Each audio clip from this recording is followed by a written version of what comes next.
Olá, bem-vindos, queridos estudantes de teologia, a esta emocionante jornada de estudos na disciplina de administração eclesiástica.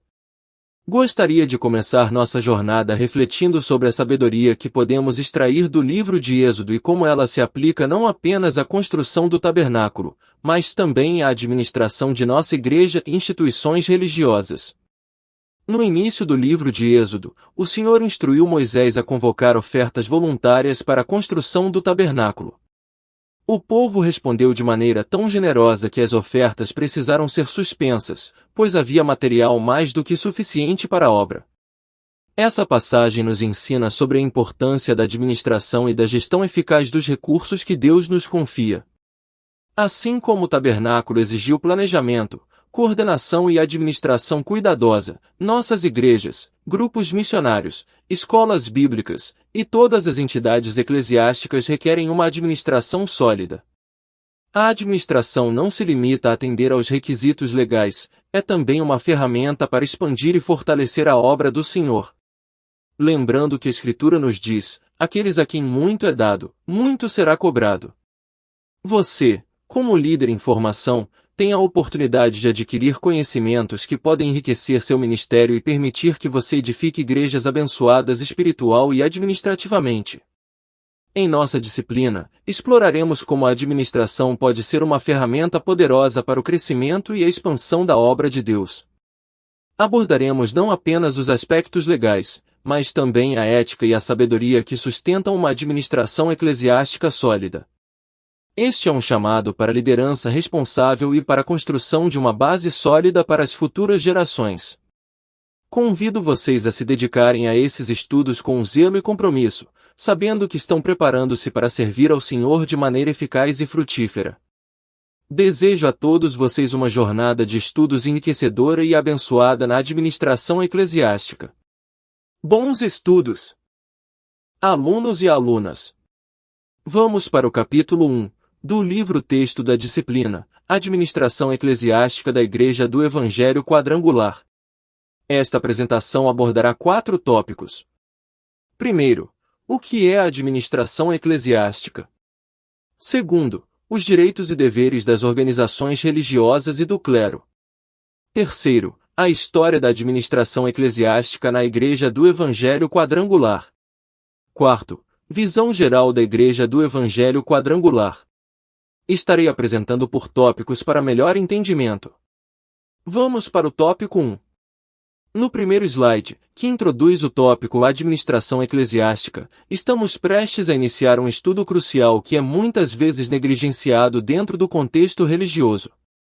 É importante que todos nós compreendamos a importância desse assunto.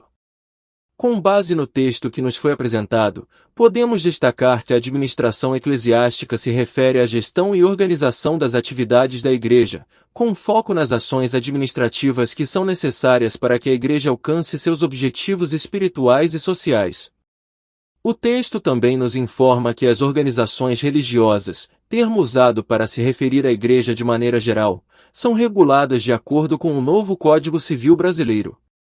Além disso, ele enfatiza que a administração das organizações religiosas segue princípios semelhantes aos das organizações seculares, embora suas metas sejam diferentes. No caso das organizações religiosas, essas metas estão profundamente ligadas à disseminação da palavra de Deus e à expansão do reino de Deus por meio da pregação do Evangelho. Assim, o slide de introdução tem como objetivo destacar a importância de compreender a administração eclesiástica e sua relevância no contexto religioso, lembrando-nos de que a gestão eficaz é essencial para o cumprimento dos objetivos maiores da Igreja. Neste slide, vamos explorar o tópico das organizações religiosas e sua conexão com a Igreja, conforme definido pelo novo Código Civil Brasileiro. É crucial que todos tenham uma compreensão clara do que esse termo representa, uma vez que ele carrega implicações legais e organizacionais cruciais para a Igreja. Com base no texto discutido anteriormente, a expressão organizações religiosas é usada como uma forma genérica de se referir à Igreja, de acordo com as diretrizes estabelecidas pelo novo Código Civil Brasileiro.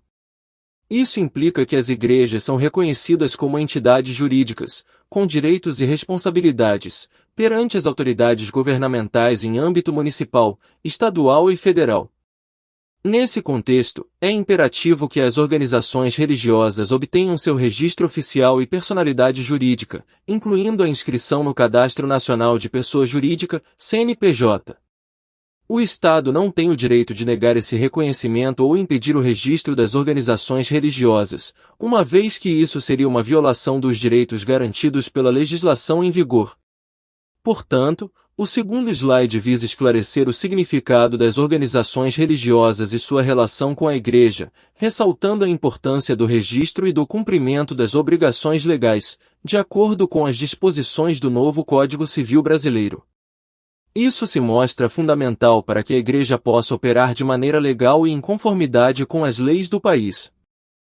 Neste slide, abordaremos o conceito de clero e sua relevância na liderança da Igreja, com ênfase na administração eclesiástica como principal objeto de estudo.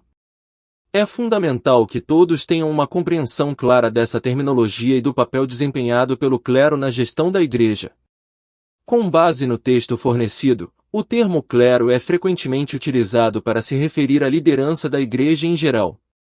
Embora o texto se concentre na Igreja do Evangelho Quadrangular, a terminologia clero pode ser aplicada de forma mais ampla a diversas denominações.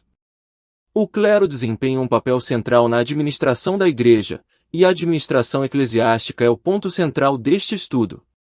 A administração eclesiástica, ao adicionar o termo eclesiástica à disciplina de administração, direciona o foco para as atividades da Igreja.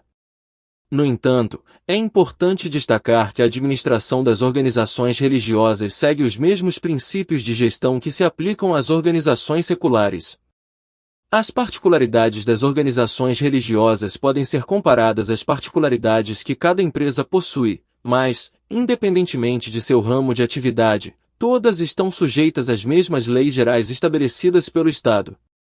O que diferencia as organizações religiosas das empresas convencionais são seus objetivos claramente distintos.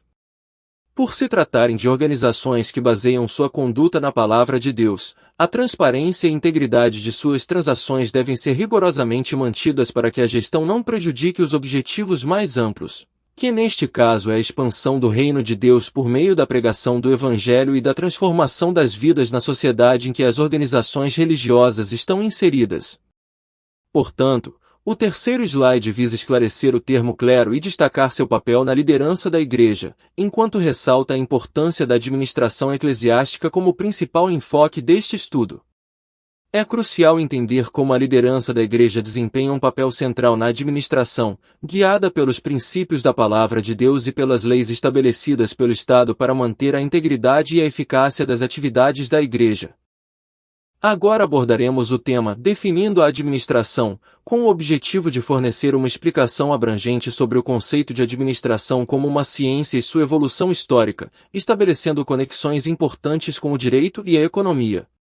A administração é uma ciência que desempenha um papel vital em todas as organizações, incluindo as eclesiásticas.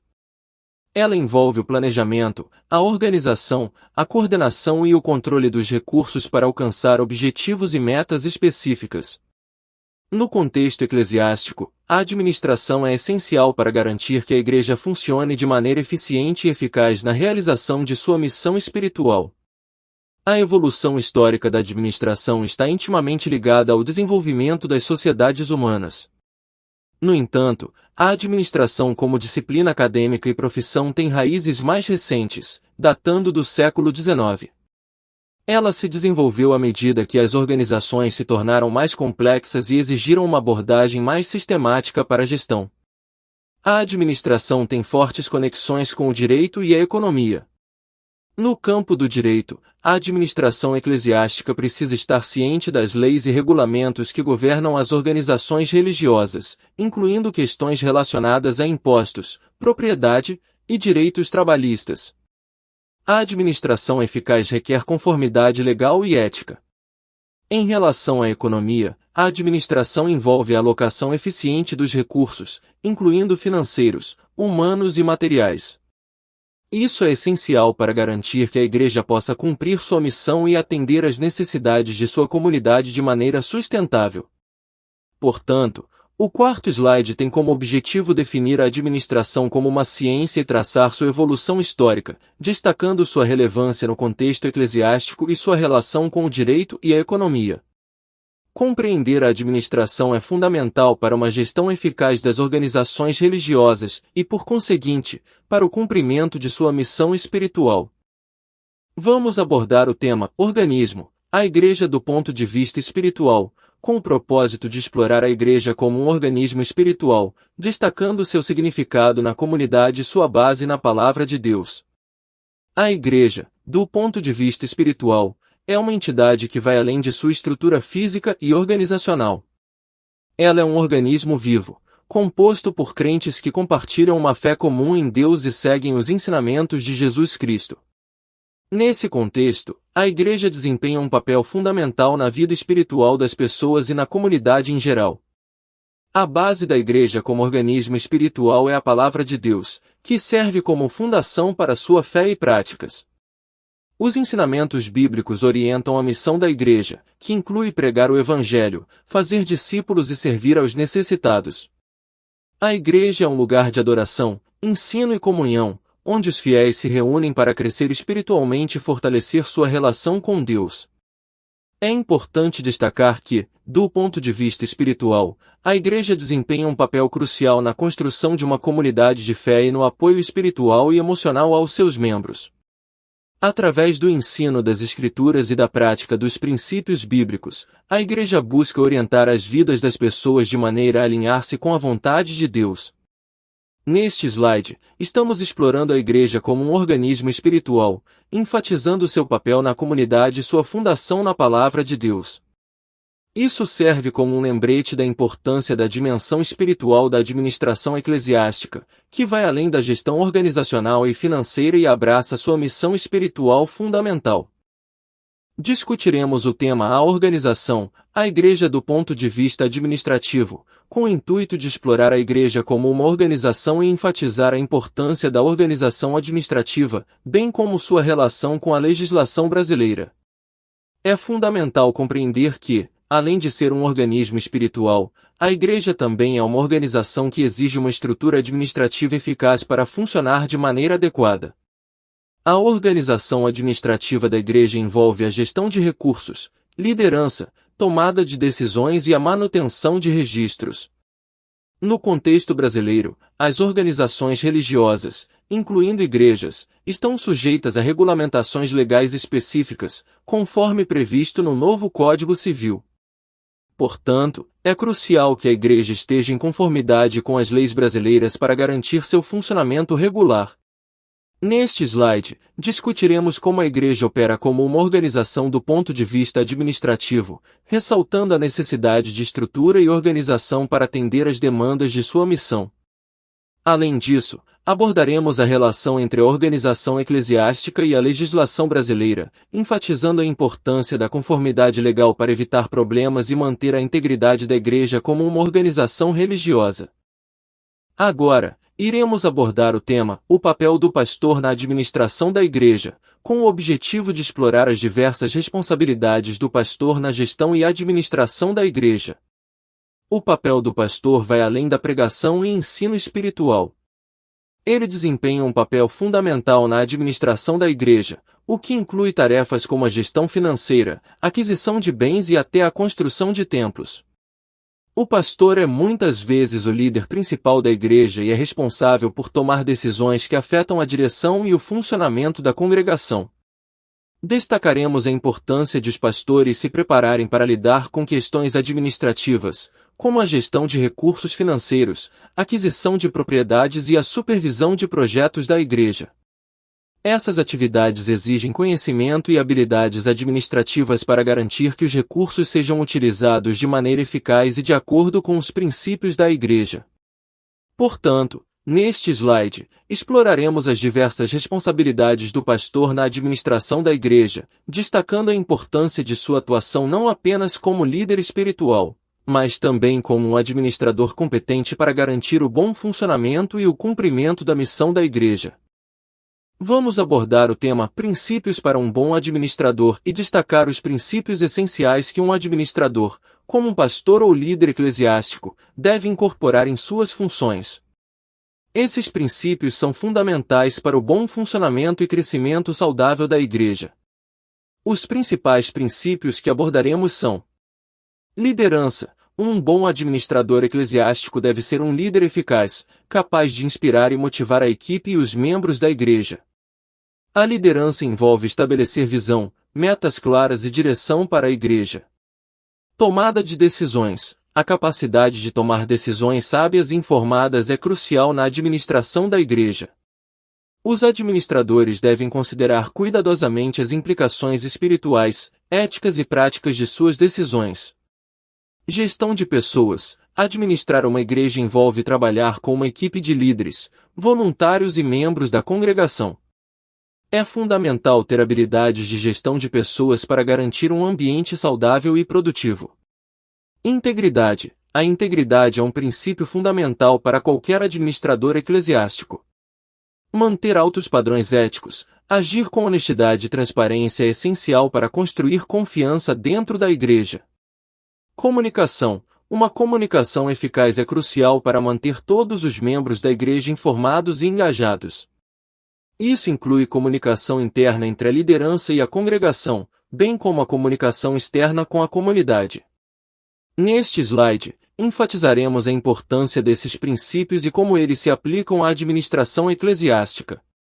Os administradores da igreja devem incorporar esses princípios em suas práticas diárias para garantir o crescimento espiritual e o sucesso da igreja como uma organização e como uma comunidade de fé. Agora, estaremos discutindo os princípios gerais de administração eclesiástica com base na abordagem de Fayol, enfatizando a aplicação desses princípios na gestão eclesiástica. Esses princípios são fundamentais para uma administração eficaz na igreja e podem servir como diretrizes valiosas para os líderes eclesiásticos. Os princípios gerais de administração eclesiástica, baseados na abordagem de Fayol, incluem: divisão do trabalho. A divisão de responsabilidades e tarefas na igreja é essencial para garantir que cada membro da equipe e voluntário saiba claramente o que se espera deles. Isso melhora a eficiência e a produtividade na administração da igreja. Autoridade e responsabilidade. Os líderes eclesiásticos devem ter a autoridade necessária para tomar decisões e cumprir suas responsabilidades. No entanto, essa autoridade deve vir acompanhada de responsabilidade para garantir que as ações sejam tomadas de maneira ética e eficaz. Disciplina. A disciplina na administração eclesiástica envolve a aplicação consistente de regras e padrões. Isso ajuda a manter a ordem e a integridade na igreja. Unidade de comando. Os membros da equipe da igreja devem ter um único superior ou líder para evitar conflitos de autoridade e garantir uma direção clara. Subordinação dos interesses individuais aos interesses da igreja. Os líderes e membros devem priorizar os interesses e objetivos da igreja acima de seus interesses pessoais, trabalhando em conjunto para alcançar a missão da igreja. Remuneração. Embora a administração eclesiástica não envolva salários como em organizações comerciais, pode envolver remunerações espirituais, como reconhecimento e apoio para os membros que servem ativamente. Centralização. A centralização na igreja pode se referir à tomada de decisões centralizada nas lideranças ou à descentralização, com mais participação dos membros nas decisões. Ambos os modelos têm suas aplicações e desafios. Cadeia de comando. Estabelecer uma cadeia de comando clara na administração da igreja ajuda a evitar conflitos e a garantir que a informação flua de maneira eficaz. Neste slide, destacaremos como a aplicação desses princípios de administração pode beneficiar a gestão eclesiástica e contribuir para o crescimento e a harmonia da igreja. Essas diretrizes, inspiradas nas teorias de Fayol, são valiosas para líderes e membros da igreja que desejam administrar eficazmente a comunidade de fé. Neste slide, continuaremos nossa discussão sobre os princípios gerais de administração eclesiástica, aprofundando ainda mais esses princípios e fornecendo exemplos práticos de como podem ser aplicados na gestão eclesiástica. Vamos destacar como esses princípios são essenciais para o bom funcionamento e crescimento da igreja. Além disso, estaremos estabelecendo conexões diretas entre os princípios de administração e situações ou desafios específicos que a Igreja pode enfrentar. Isso ajudará os líderes e membros da Igreja a compreender como esses princípios se traduzem em ações práticas. Para ilustrar essa continuação, poderíamos fornecer exemplos específicos, como divisão do trabalho. Mostraremos como a designação de funções específicas para líderes de grupos, comitês ou ministérios dentro da Igreja pode melhorar a eficiência e a colaboração. Autoridade e responsabilidade. Exemplificaremos como os pastores e líderes da Igreja têm a autoridade de tomar decisões espirituais e administrativas, mas também a responsabilidade de prestar contas à congregação. Disciplina. Destacaremos a importância da disciplina em manter um ambiente espiritual saudável e respeitoso na Igreja, mostrando como as regras e padrões são aplicados de forma justa. Unidade de comando. Mostraremos como ter um líder principal da Igreja evita conflitos de liderança e mantém uma visão unificada. Subordinação dos interesses individuais aos interesses da Igreja. Exemplificaremos como a colaboração entre membros da Igreja em busca de objetivos comuns pode fortalecer a comunidade de fé. Remuneração. Embora a remuneração na Igreja não envolva salários, destacaremos como o reconhecimento e o apoio espiritual incentivam os membros a continuarem seu serviço. Centralização. Discutiremos a centralização em relação à tomada de decisões e como isso afeta a autoridade e a participação dos membros. Cadeia de comando. Ilustraremos como uma cadeia de comando clara melhora a comunicação e a responsabilidade na Igreja. Neste slide, nossa meta é tornar esses princípios mais tangíveis, demonstrando como podem ser aplicados na gestão eclesiástica e como contribuem para o fortalecimento da Igreja como uma comunidade espiritual vibrante e eficaz. No slide, faremos a conclusão da apresentação, recapitulando os principais pontos abordados e destacando a importância da administração eclesiástica. Vamos incentivar os participantes a considerarem a relevância desses princípios em suas próprias igrejas e a aplicá-los em sua liderança e gestão. Aqui está um resumo do que poderia ser apresentado. Recapitulação dos tópicos-chave. Começaremos relembrando brevemente os principais tópicos que exploramos ao longo da apresentação, incluindo a definição de administração eclesiástica, o papel do clero, a Igreja como organismo e organização, as responsabilidades do pastor e os princípios de boa administração. Importância da administração eclesiástica. Destacaremos por que a administração eclesiástica é fundamental para o funcionamento eficaz da Igreja. Isso incluirá a capacidade de cumprir sua missão espiritual, atender às necessidades da comunidade e manter a ordem e o respeito dentro da Igreja. Aplicação prática. Incentivaremos os participantes a considerarem como os princípios de administração eclesiástica podem ser aplicados em suas próprias congregações. Isso pode envolver a formação de comitês de administração, a definição de funções e responsabilidades claras ou a revisão das práticas financeiras da Igreja. Promoção do estudo contínuo. Enfatizaremos que a administração eclesiástica é um campo em constante evolução e que os líderes da Igreja devem continuar estudando e se atualizando. Encorajaremos a busca de recursos adicionais, como livros, cursos e orientação de especialistas. Palavra final. Concluiremos a apresentação com uma mensagem inspiradora, enfatizando que uma gestão eficaz fortalece a Igreja e permite que ela cumpra sua missão divina. Incentivaremos os participantes a abraçarem esses princípios para o bem de suas igrejas e comunidades. Este slide de conclusão será uma oportunidade para resumir os principais pontos da apresentação e motivar os participantes a considerarem seriamente a administração eclesiástica como um componente essencial de sua vida religiosa e comunitária. Iniciamos este tópico 2, com uma breve abertura para destacar a relevância de compreender os direitos e deveres das organizações religiosas no cenário constitucional e tributário. Isso nos permitirá adentrar em questões fundamentais relacionadas à liberdade de crença e à imunidade tributária, assuntos cruciais para líderes religiosos e instituições religiosas. Vamos prosseguir nesta exploração para um entendimento mais profundo dessas questões. Este slide enfoca o papel fundamental da Constituição Federal no contexto das questões religiosas e das organizações religiosas. A Constituição é uma coleção de leis que estabelecem as bases para o funcionamento do país, do governo e do Estado. É frequentemente referida como a Carta Magna ou a Lei das Leis, pois define os órgãos de poder, suas competências, a forma de governo, proclama os direitos individuais e sociais, e garante esses direitos em um sistema claro e preciso. Temístocles Brandão Cavalcante, ex-ministro do Supremo Tribunal Federal, STF, afirmou que a Constituição é a lei de todas as leis.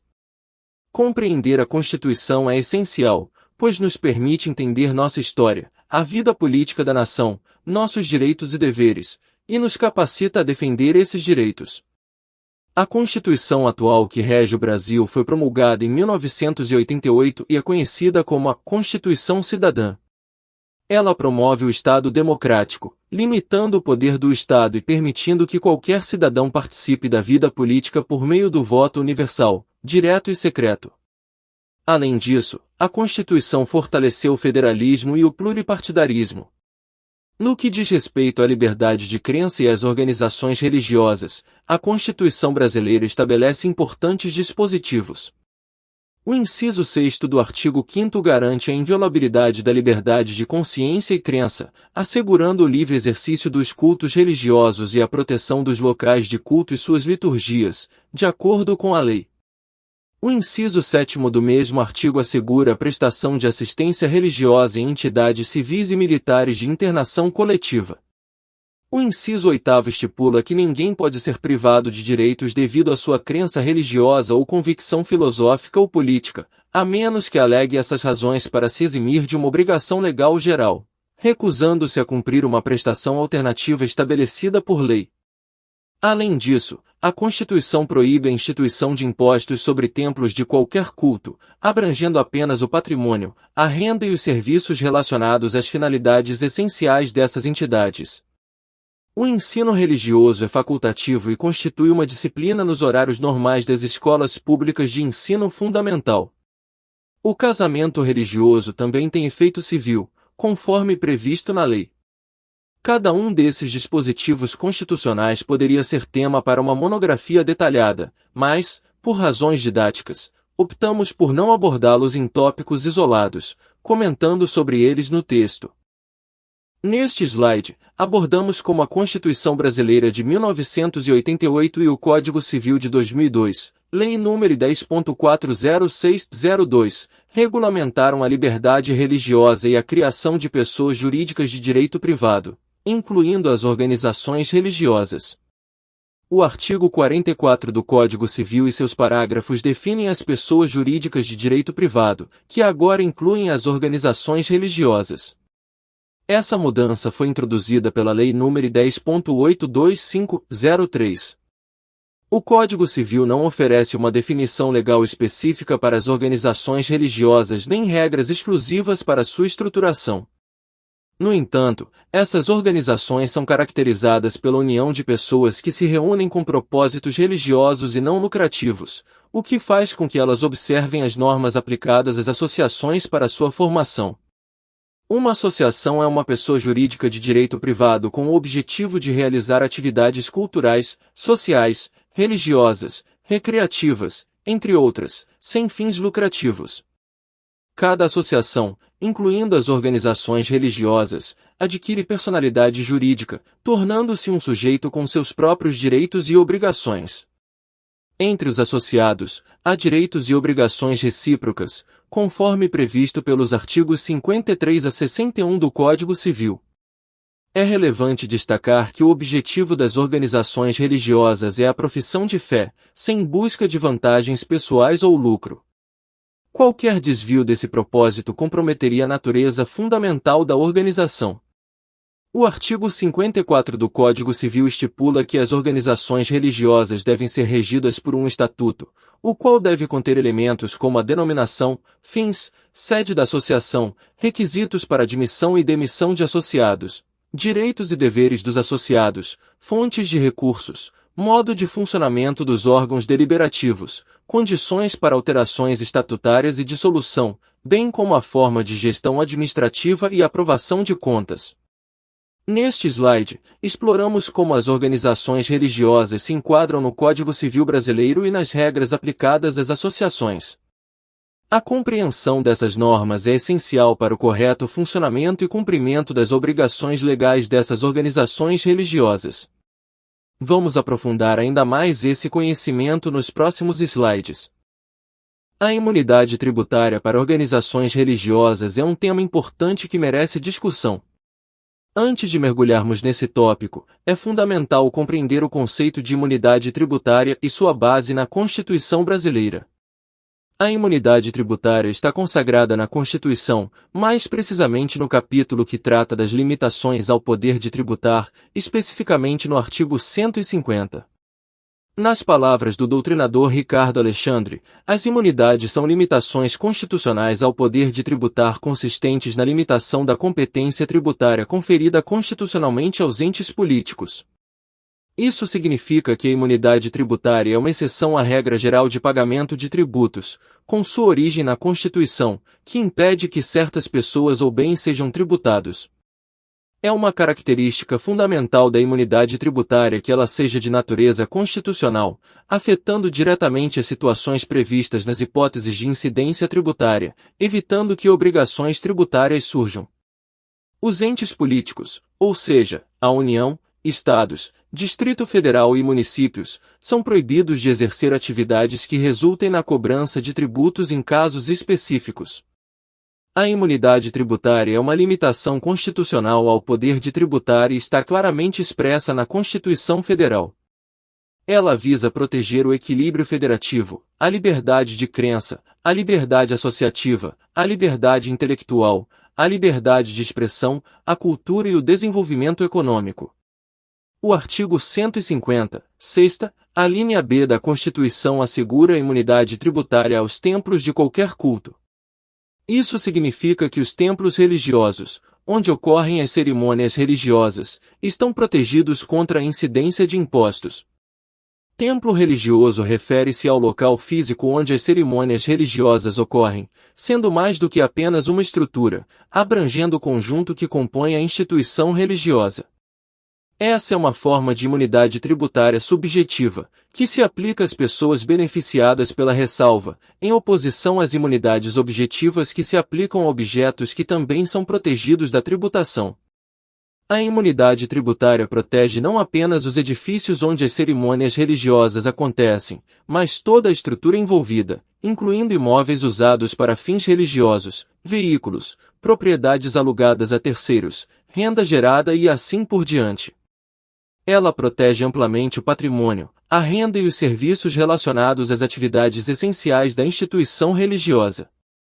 Em resumo, a imunidade tributária é uma limitação constitucional ao poder de tributar, com base na Constituição Brasileira de 1988.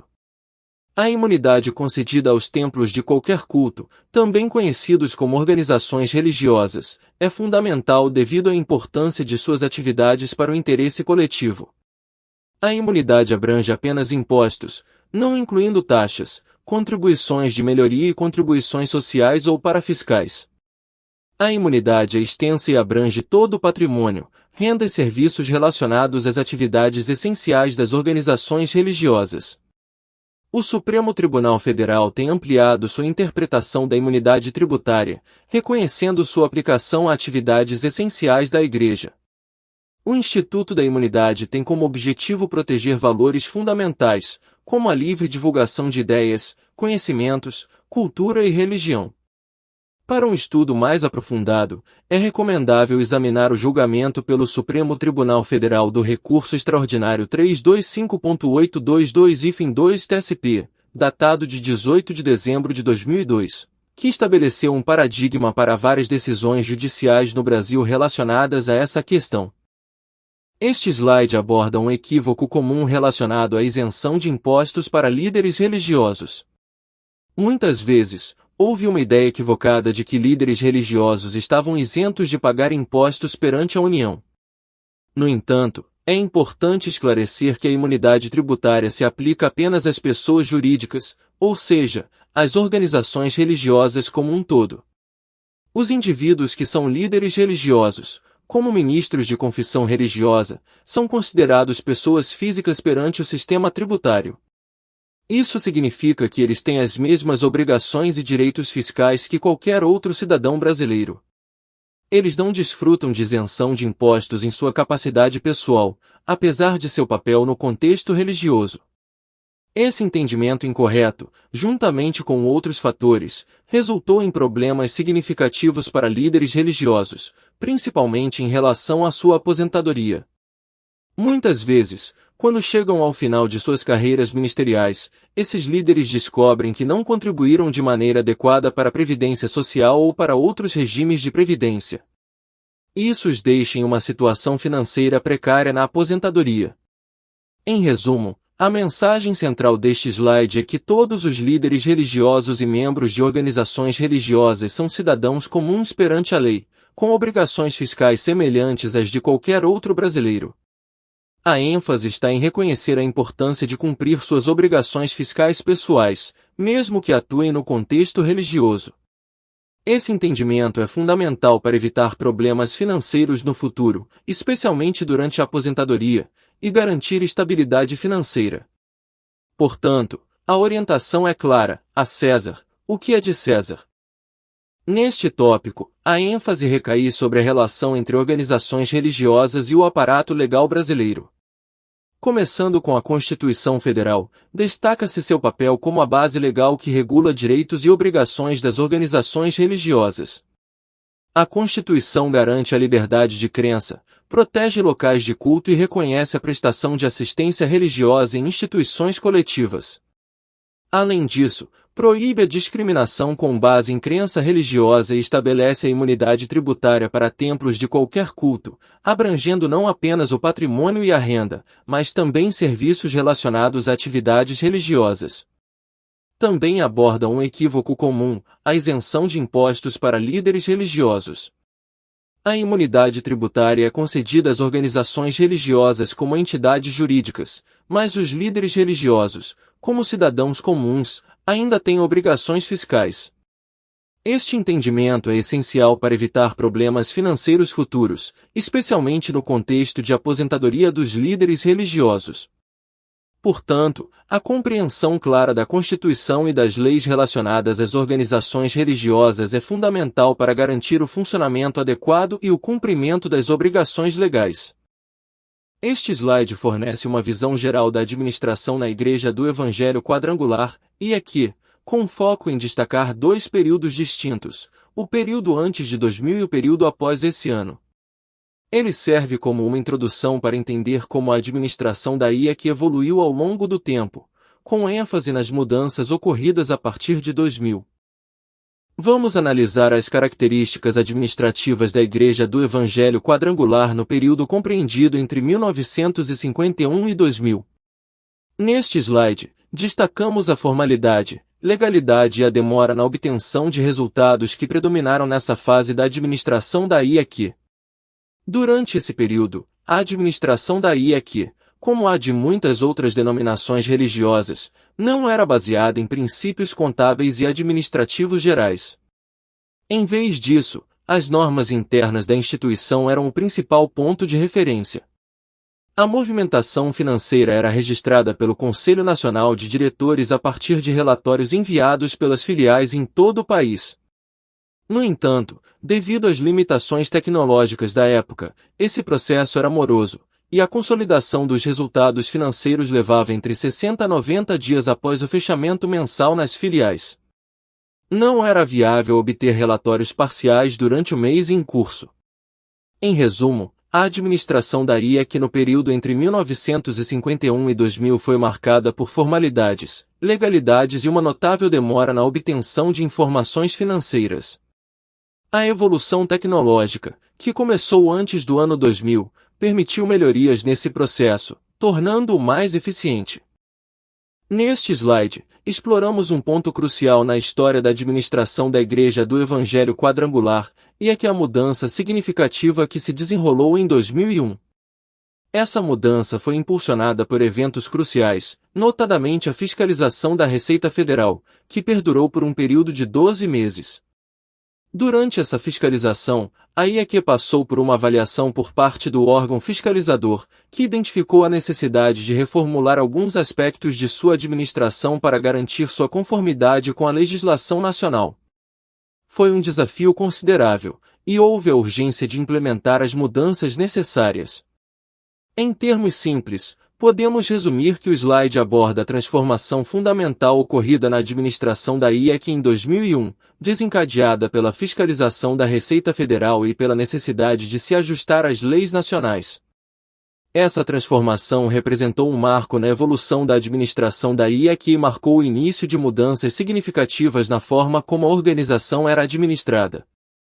Neste slide, trata da reforma administrativa na IEQ e apresenta detalhes sobre o processo de sua elaboração. Essa reforma foi um ponto crucial na modernização da administração da Igreja do Evangelho Quadrangular, IEQ, e envolveu várias mudanças significativas. Duas das principais alterações destacadas no slide foram a criação de um sistema contábil acessível pela internet e a descentralização do processo de contabilização. Em outras palavras, a IEQ passou a adotar uma abordagem mais moderna e eficiente para lidar com suas operações financeiras e administrativas. A criação de um sistema contábil online permitiu o acesso a informações financeiras em tempo real, tornando o processo mais ágil e eficaz. Além disso, a descentralização da contabilização significa que as responsabilidades contábeis foram distribuídas para as regiões e campos missionários, aliviando a carga de trabalho do Conselho Nacional de Diretores. Assim, o slide ressalta como a IEQ evoluiu sua abordagem administrativa e contábil, adotando tecnologias modernas e estratégias mais eficientes para atender às demandas do seu crescente ministério. Este slide aborda a transição das normas internas para se adequar às normas legais na administração da IEQ. Isso é uma resposta às mudanças significativas mencionadas no slide anterior, relacionadas à reforma administrativa e à fiscalização da Receita Federal. O texto referido no slide destaca a importância de equilibrar as normas internas da IEQ com as normas legais, como as legislações contábeis e tributárias em vigor. Durante muitos anos, a ênfase foi dada às normas internas da organização, o que resultou em um desequilíbrio entre a administração eclesiástica quadrangular e a conformidade com a legislação. A necessidade de adequação das normas internas ficou evidente quando a IEQ foi fiscalizada pela Receita Federal e confrontada com as regulamentações em vigor. Como resposta a esse desafio, a IEQ começou a definir suas normas internas com base na intenção de se adequar às normas legais, tornando-se mais alinhada com a legislação. Este slide destaca que a administração da Igreja do Evangelho Quadrangular, IEQ, está plenamente em conformidade e regulamentada de acordo com as leis brasileiras. Isso significa que a IEQ cumpre todas as obrigações legais, se adequa aos requisitos da legislação brasileira e está alinhada com os procedimentos administrativos e contábeis estabelecidos pelas autoridades. O texto mencionado no slide destaca que a IEQ conseguiu se desvincular da mira da lei, em vez disso, colocou os procedimentos administrativos e contábeis sob escrutínio, garantindo que estejam em conformidade com as regulamentações legais.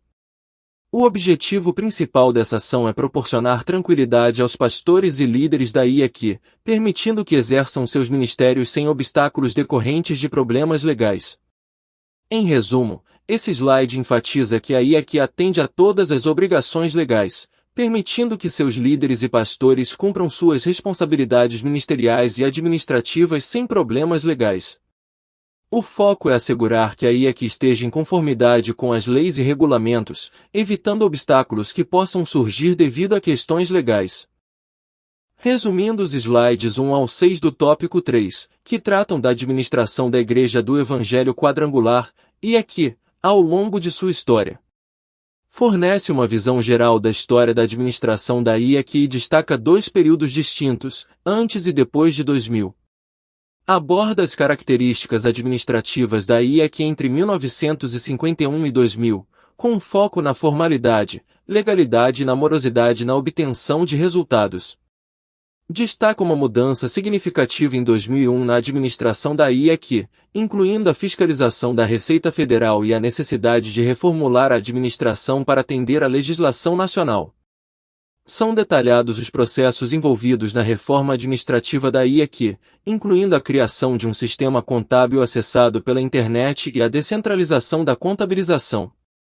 Aborda a transição das normas internas da IEQ para estar em conformidade com as normas legais, visando equilibrar a administração com a legislação contábil e tributária. Destaca como a administração da IEQ está regulamentada e adequada às leis brasileiras, permitindo que a Igreja cumpra suas obrigações e exerça seu ministério sem embaraços. Os slides ilustram a evolução da administração da IEQ, desde sua fundação até a sua adaptação às regulamentações legais, enfatizando a importância de cumprir as leis e regulamentos e equilibrar as normas internas da Igreja com as normas legais. Este slide apresenta uma introdução destacando a relevância da administração na Igreja do Evangelho Quadrangular. Aborda como a compreensão global da organização pelos líderes religiosos é uma característica essencial de um bom administrador, permitindo que eles entendam de forma mais abrangente as consequências de suas ações administrativas e como essas decisões afetam toda a instituição. É enfatizado que, no caso da Igreja Quadrangular, esse conhecimento é crucial, pois a organização é uma pessoa jurídica única em todo o país, com um CNPJ principal e várias filiais. Portanto, quaisquer atos administrativos ou contábeis em qualquer uma das filiais têm impacto em toda a Igreja Quadrangular como um todo. Neste slide inicial, estamos enfatizando a função crítica da administração na Igreja do Evangelho Quadrangular e como os líderes precisam ter uma visão ampla da organização para tomar decisões administrativas eficazes e conscientes. Neste slide, estamos destacando a estrutura organizacional da IEQ no Brasil, que compreende 3 níveis hierárquicos de administração. Esses níveis trabalham de forma integrada e harmônica, desempenhando funções de planejamento, coordenação, execução e controle, sendo subordinados em relação aos níveis superiores. Os níveis intermediários e de base têm diretrizes e planejamentos específicos para atividades e eventos, levando em consideração as necessidades regionais e culturais, sempre respeitando as diretrizes da administração superior e geral. O slide apresenta um organograma da instituição e fornece uma breve explicação sobre cada nível da estrutura organizacional. Estamos apresentando informações essenciais sobre o Conselho Nacional de Diretores, que é um órgão superior de unidade na Igreja Quadrangular.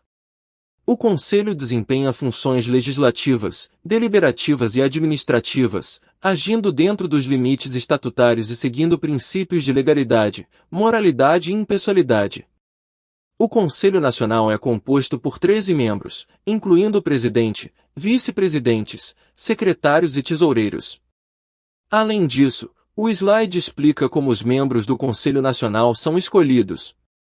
Eles são eleitos pela Convenção Nacional por maioria absoluta dos votos dos convencionais presentes, com direito a voto, usando votação secreta. O mandato é de 4 anos, com a possibilidade de reeleições sucessivas.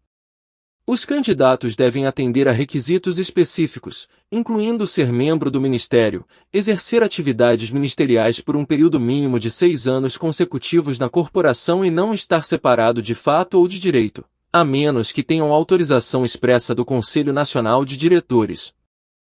Estamos focando nos departamentos do Conselho Nacional de Diretores, que fazem parte da administração superior e geral da IEQ. São apresentadas as secretarias-gerais e suas áreas de atuação, permitindo uma visão geral das responsabilidades de cada uma.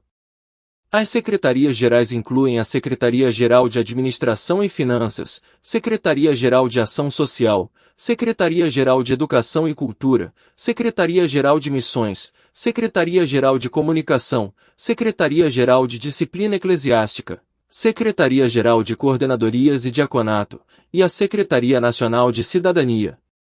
O slide fornece uma estrutura organizacional das secretarias-gerais, demonstrando a amplitude das atividades administrativas na Igreja Quadrangular e destacando a diversidade de áreas que são atendidas por essas secretarias. Vamos discutir neste slide a administração intermediária, que é realizada pelos conselhos estaduais e supervisões estaduais.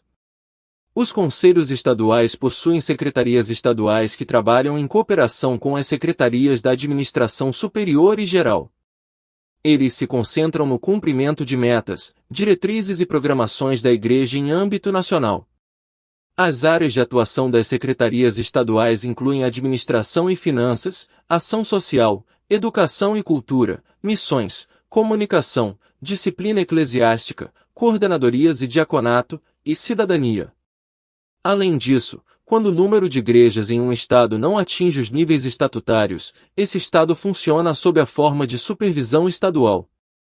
Os supervisores estaduais são nomeados pelo Conselho Nacional de Diretores de acordo com os preceitos do Estatuto.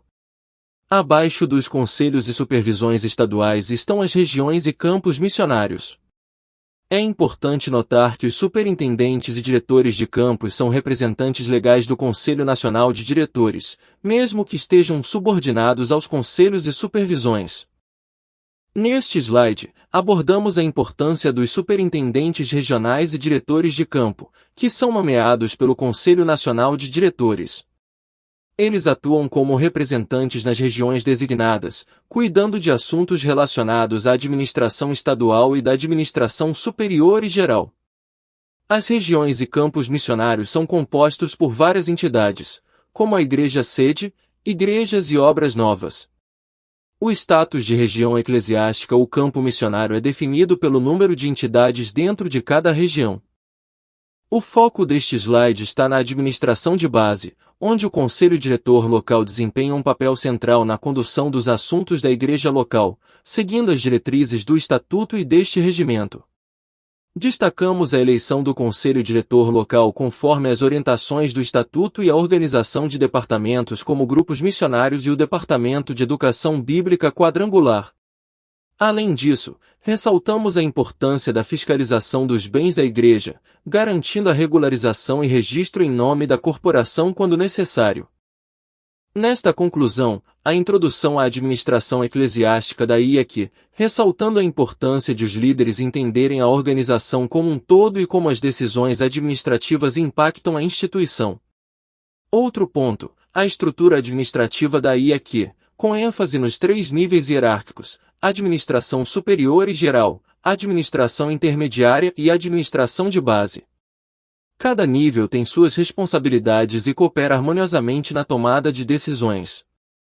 A apresentação detalhada do Conselho Nacional de Diretores, incluindo sua composição, processo de seleção de membros e suas funções legislativas, deliberativas e administrativas. Destaque para os departamentos do Conselho Nacional de Diretores, abrangendo várias secretarias gerais que são responsáveis pela administração direta da IEC em diversas áreas, como finanças, ação social, educação, missões e muito mais. Explicação sobre a administração intermediária, com foco nos conselhos estaduais e supervisões estaduais, que cooperam com a administração superior e geral para cumprir metas e diretrizes em nível nacional. ênfase na importância das regiões e campos missionários, liderados pelos superintendentes regionais e diretores de campo, que representam os conselhos estaduais e o Conselho Nacional de Diretores. A composição das regiões depende do número de igrejas e obras novas. A apresentação da administração de base nas igrejas locais, conduzida pelo Conselho Diretor Local. Explicação sobre como essas igrejas elegem seus conselhos e a relevância da fiscalização dos bens da igreja. No geral, esse tópico destaca a complexa e bem estruturada organização administrativa da IEQ, abrangendo desde o nível nacional até as igrejas locais, enfatizando a importância de cada nível para o funcionamento eficaz da instituição religiosa. Gostaria de agradecer a todos que acompanharam atentamente os 4 tópicos abordados aqui. Espero que tenham achado essas discussões informativas e relevantes para suas necessidades de aprendizado. Se você gostou deste conteúdo e achou útil, não se esqueça de deixar um gostei no vídeo, pois isso ajuda a impulsionar o nosso canal no YouTube e nos incentiva a continuar compartilhando conhecimento valioso com todos vocês. E, por falar em continuar, convido todos a voltarem para o próximo vídeo, onde exploraremos mais a fundo os temas de administração eclesiástica e muitos outros tópicos emocionantes. Fiquem atentos para mais insights e aprendizado valioso. Obrigado novamente por se juntarem a nós, e até o próximo vídeo. Deus os abençoe, em nome de Jesus Cristo. Amém.